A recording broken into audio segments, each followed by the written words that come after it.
రాజకీయంగా నష్టం చేసే అంశాలకు పార్టీలు దూరంగా ఉంటాయి. కానీ వైసీపీలో పాలన ఒక్కటే కాదు, పాలిటిక్స్ కూడా రివర్సే అని మరోసారి రుజువు చేశారు ఫ్యాన్ పార్టీ సీనియర్ నేత ధర్మాన ప్రసాదరావు. గత ఎన్నికల్లో జగన్ పార్టీని ఘోరంగా దెబ్బతీసిన విషయాల్లో ల్యాండ్ టైటిలింగ్ యాక్ట్ ఒకటి.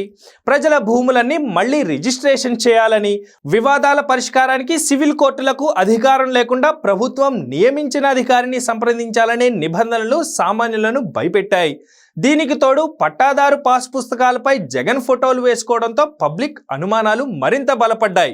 అంతకుముందు రీసర్వే పేరుతో భూములు రికార్డులను తప్పులు తడకగా మార్చడంతో లక్షల మంది ఆస్తుల వివాదాల్లో చిక్కున్నాయి. కోట్ల మందిని భయపెట్టిన ల్యాండ్ టైటిలింగ్ యాక్ట్ లక్షల మంది ఆస్తులను వివాదాల్లోకి నెట్టిన రీసర్వే వ్యవహారంలో వైసీపీ నాయకులకు క్రెడిట్ కోరుకోవడం ఆశ్చర్యంగా మారింది.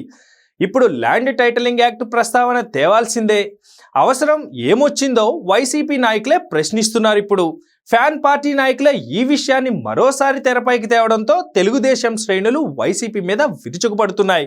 బ్రిటిష్ చట్టాల కంటే దారుణంగా ఉన్న ల్యాండ్ టైటిలింగ్ యాక్ట్ ని ఎలా సమర్థిస్తారని నిలదీశారు టీడీపీ సీనియర్ నేత సోమిరెడ్డి చంద్రమోహన్ రెడ్డి. సడన్ గా ఇప్పుడు ల్యాండ్ టైటిలింగ్ యాక్ట్ గురించి మాట్లాడడం వెనుక డైవర్షన్ పాలిటిక్స్ ఉన్నాయని రాజకీయ విశ్లేషకులు అనుమానిస్తున్నారు. తిరుమల తిరుపతి దేవస్థానానికి నెయ్యి పేరుతో హానికరమైన రసాయనిక నూనెలు అంటగట్టారనేది సుప్రీంకోర్టు ఏర్పాటు చేసిన సిట్ నిర్ధారించింది.